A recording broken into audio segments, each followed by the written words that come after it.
Hello everyone, this is update for November 9, 2022, day 259 of the war, end of the date update. So today, very little of sort of general topics. One thing is just I want to mention that inflation in Europe is 10.7. The results came out, all statistical data came out, and it's 10.7%. So inflation remains high, about 10%. And what this really means is that standard of living is going down and pretty quickly, right? So the salaries or wages of regular employees, they're not obviously catching up with this inflation.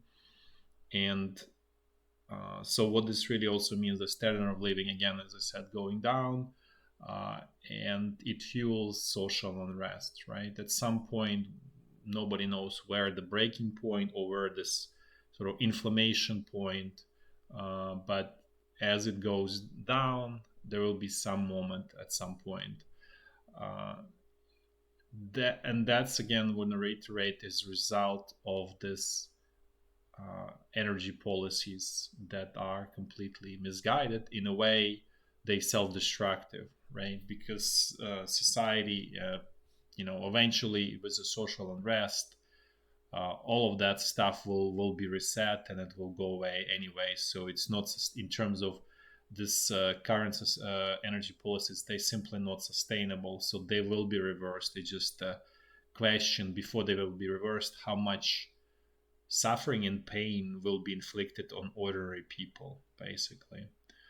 So that's the only question, and it's the only sort of general kind of update. Now let's actually switch to Ukraine. In terms of energy situation, there are no attacks by Russian side against the energy infrastructure. This is, let's say, this is decision on the Russian side because one more hit, one more wave of attacks, and Ukrainian energy system will be simply destroyed, like will disintegrate. Let's put more correctly. And I think the reason for all of this that Russia doesn't do the final kind of like finishing off hit is because it's trying to actually negotiate peace, and that's part of the reason why. And then now let's actually go to the situation. What is causing Russia uh, to kind of like essentially try to, it's not capitulation, but sort of accept peace on, let's say, mildly unfavorable terms for Russia. So, what happened today? The Russian military officially announced that they are withdrawing from the Kherson bridgehead. And actually, withdrawal started about 2 weeks ago. If you remember, I was a little bit mentioning about those indirect signs, but they looked at that time extremely speculative. In hindsight, they were like totally correct signs. If you remember, I was mentioning about retailers switching to back to Ukrainian hryvnia from Russian ruble. So there were Russian military blowing up wireless towers. There were also some news that some of the air military bases were evacuated and so on. So there were a lot of this indirect signs, and in the hindsight, as I said, they were all correct. So what's happening is, so essentially, it looks like Russian command already withdrew majority of the troops. Unclear how, how many and so on. At this point, this is just essentially rear guard units, uh, you know, finishing sort of final retreat. In terms of what it's going to look like, it looks like it's going to be similar to what happened here north of Kiev in Chernihiv and Sumy region, where, if you remember, Russian troops quickly withdrew over like a day or two. and essentially Ukrainian troops were not able to pursue to inflict any damage. Well, there was extremely minimal damage relative to what could have been done.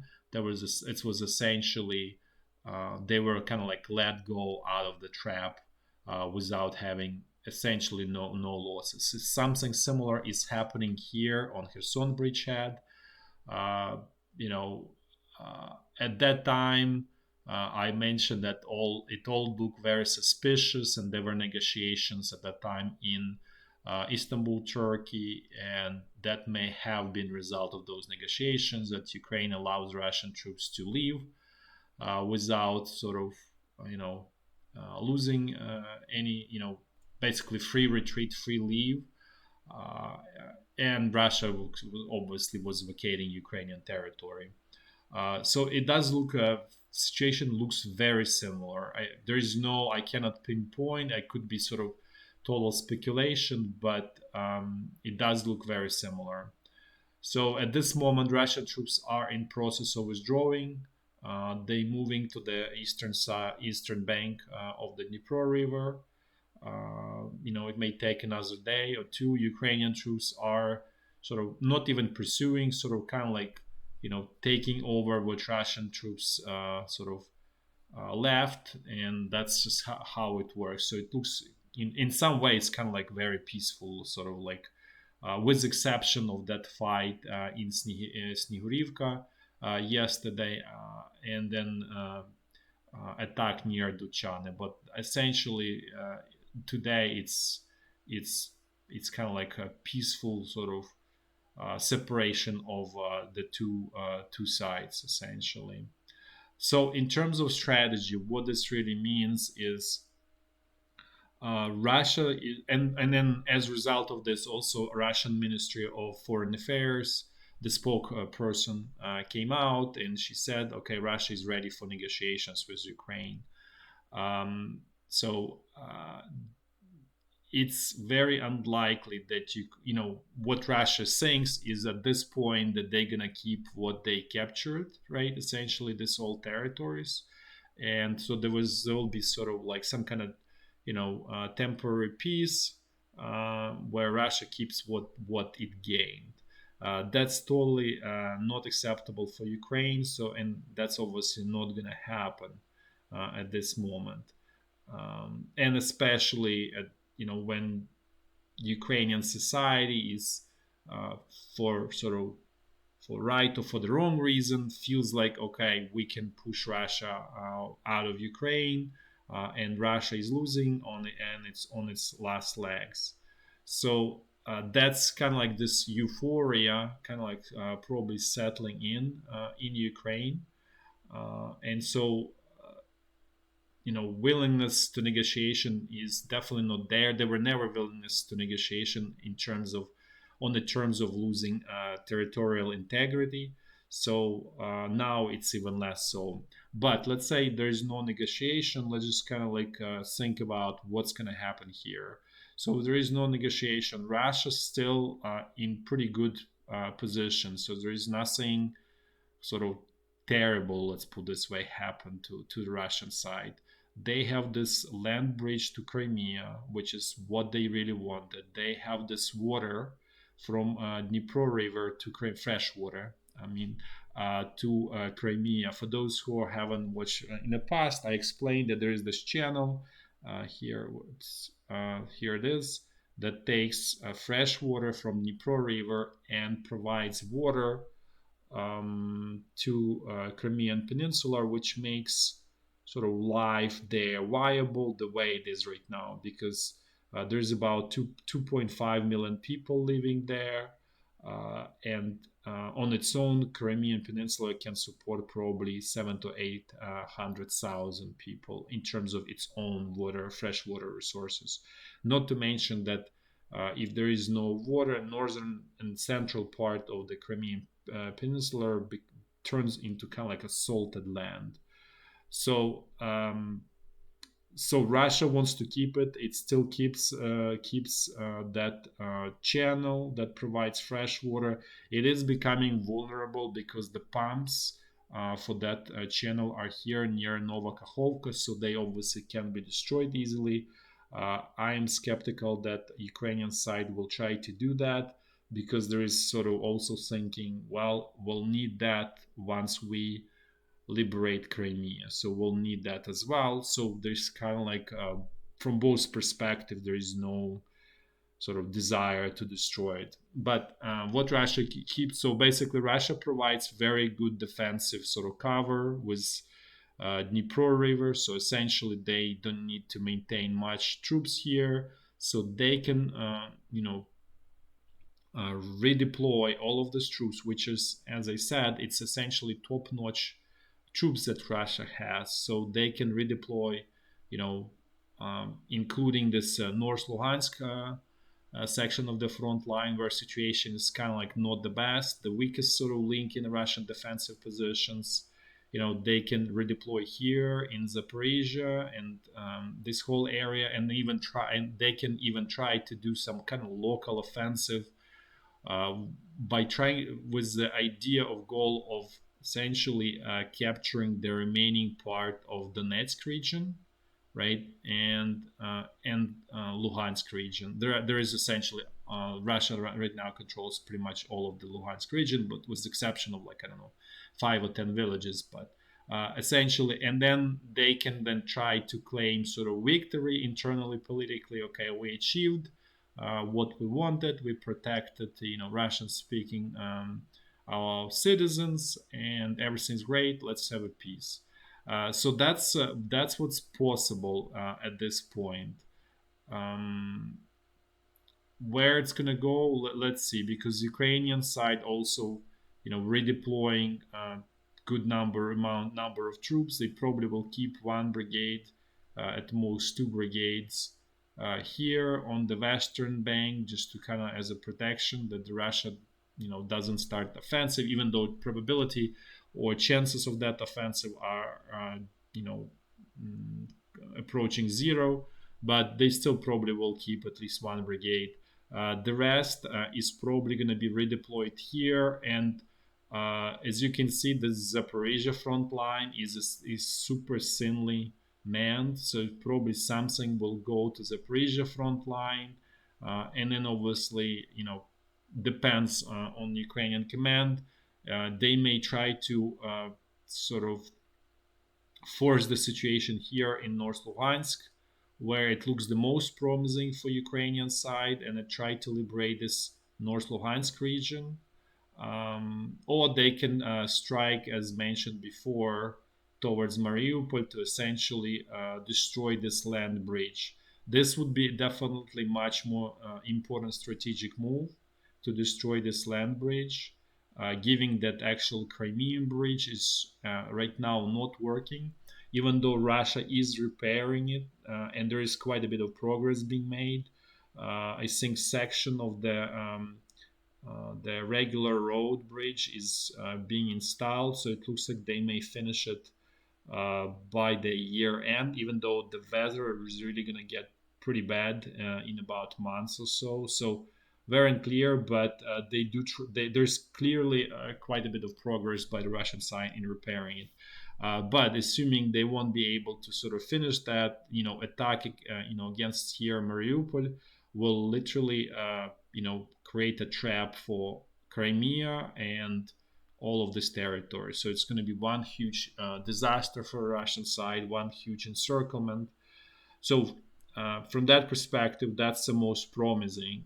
Versus here in North Luhansk, it's just, even Ukraine will sort of liberate this territory. It will be extremely vulnerable from the flanking attack from Russia, from Russian territory again.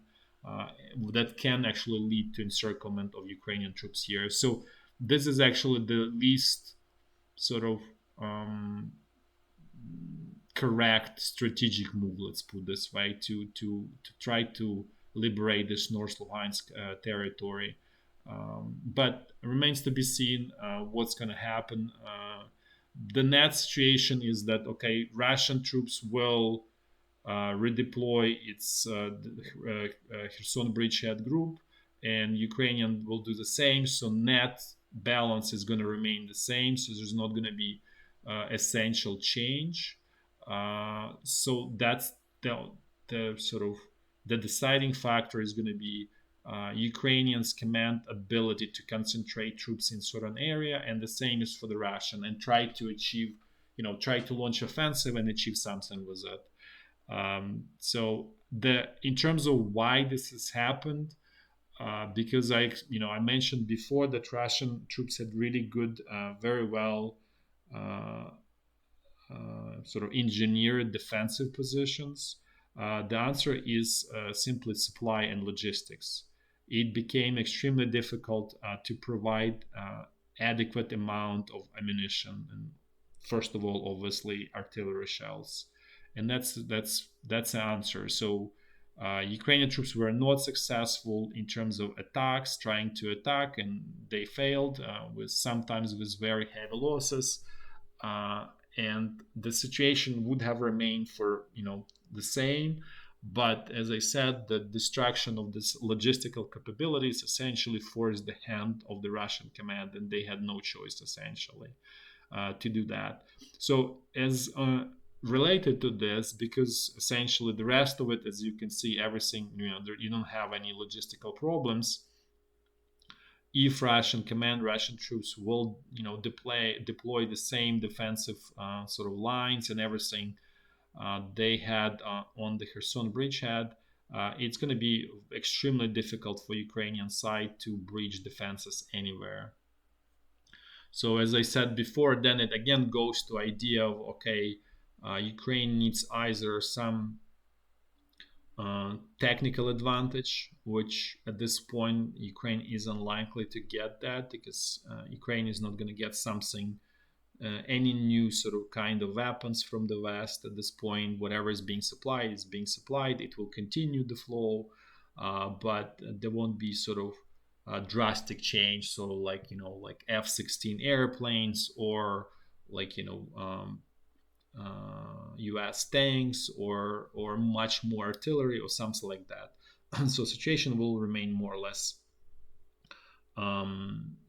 the same. Um, so that's a situation with all of this. Again, or sorry, and then what I want to say is the other part of this. Then, if Ukraine cannot get this technical advantage, it needs to gain quality advantage in terms of the skill of the troops and quality of the command, and that's actually the hardest thing to do. So none of those passes are very sort of likely for Ukrainian side. So we may see the situation where it's going to be stalemate for entire winter. And then again, as I said before, once Russian troops will train enough of these conscripts and they will be ready, they probably will try to launch offensive maybe sometime January.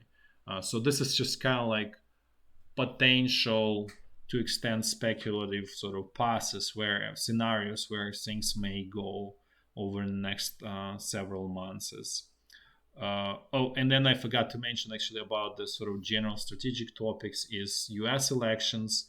So it looks like the expectation that Republican Party will gain a lot of seats in the lower chamber and upper chamber of the parliament are sort of not quite happening. Definitely not in the upper chamber. It looks like it's kind of like a 50-50 situation. It's still, the things are not settled yet, but it does look there's no advantage by the Republican Party. And in terms of lower chamber, things also still not 100% settled, but the Republican Party will probably maintain just small majority, so very thin, which also will not allow them to achieve much. So to extent, it looks like the situation, at least from sort of Ukrainian perspective, kind of like remains the way it was. So there is no,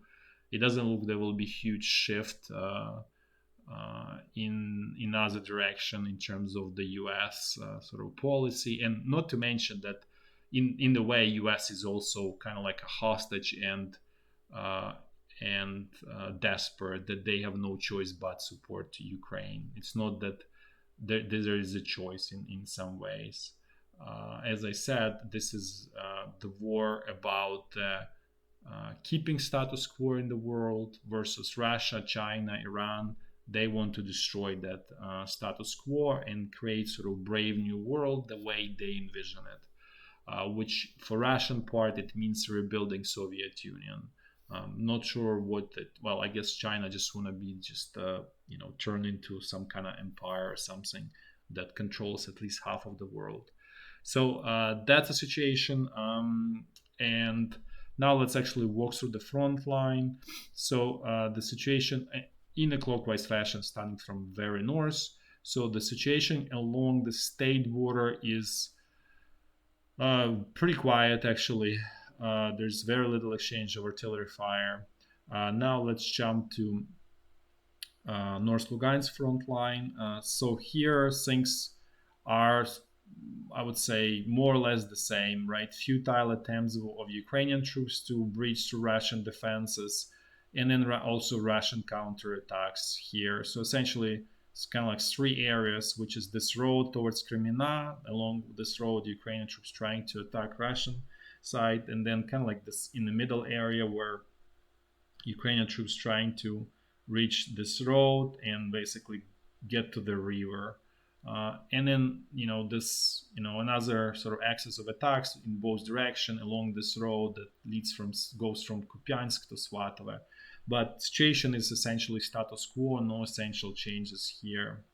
Now let's move to North Donbass section of the front line, and let's see what Wagner mercenaries are doing there. So the northern part is more or less stable, even though there are quite a bit of activity, as you can see. The Wagner mercenaries are quite active in this northern part of the front line. There are also some reports that they managed to create dents in Ukrainian defenses here in Bilohorivka. So if there is sort of significant advances, I'll definitely provide update. But so far, it doesn't look like there is more than just like, okay, we gained another 50 meters or it's 100 meters, but something small and so far not consequential at this point. Now let's actually look at the southern section. It's also, as you can see, very active. And so here I'm just updating the map. As you can see, as I said, Russian troops managed to kind of create another salient here. So essentially, Ukrainian stronghold is Opetne. That's kind of like the salient itself, and flanked on both sides. For how long it will be able to hold on is unclear, but as you can see, if it falls, this whole salient is becoming very, developing into a more and more dangerous situation here. So the position of Ukrainian troops is gonna get in Bakhmut is gonna get much worse. So that's where so far as a summary, I would say, and what I said before, Wagner mercenaries slowly but surely gaining territory. That's just how I would describe this situation. And Ukrainian side does not have, I would say, strategic answer to that so far. Now let's move to central Donbass front line. Let's see what's going on there. Things here are somewhat a little bit quieter, just typical attacks out of this Pisky salient. Attack here against Novomikhailivka doesn't go anywhere, and everybody knows Pavlivka, where the Russian troops got stuck, and it's essentially at this point they just sort of nominal attacks just to call the attacks, but there is no chance of any meaningful success here for Russian troops at this point. Now let's quickly check Zaporizhya front line. Things here are essentially the same without change, but as I said, with evacuation of Russian troops from Kherson bridgehead, and then also redeployment of Ukrainian troops, this can become active section of the front line. It's been sleepy since April, and it can become, depending on where Ukrainian command will sort of make a choices in terms of where they're going to be seeking strategic success. This may become extremely active section of the front line. Now let's actually quickly look at Kherson bridgehead. So as you can see, Russian troops are in full sort of retreat mode, and actually probably many of these units are already on the eastern bank. It's just there is no way to sort of know which one already crossed and all of that. What is clear that Snihurivka is in Ukrainian hands. They probably, and some of the villages here, like this Posad Pokrovsky, in Ukrainian hands. Tomorrow there will be more details. There will be sort of more sort of propaganda show showing, Ukrainian troops liberating this. While in reality, to be fair, it just the Russian troops simply withdrew, and Ukrainian troops are getting into sort of empty villages without really much fight or anything. The only exception, as I said, was this Snigurivka here, and then yesterday's attack at Posad Petrovsky that was again not successful, if you remember, and then attack here in this whole area. In the process, Russian troops are blowing up all remaining bridges. For obvious reasons, they want to slow down advances of Ukrainian troops. But even without that, Ukrainian troops are really not advancing fast. It just they're essentially letting Russian troops kind of go without trying to inflict any additional losses, which again is a missed opportunity, right? The similar way, the way it was done in near around Kiev, this is essentially kind of like um, free, how to say, free ride for Russian troops, so free ticket to basically painlessly escape potential difficult situation. That's it for today. Thanks for watching, and until tomorrow, bye bye.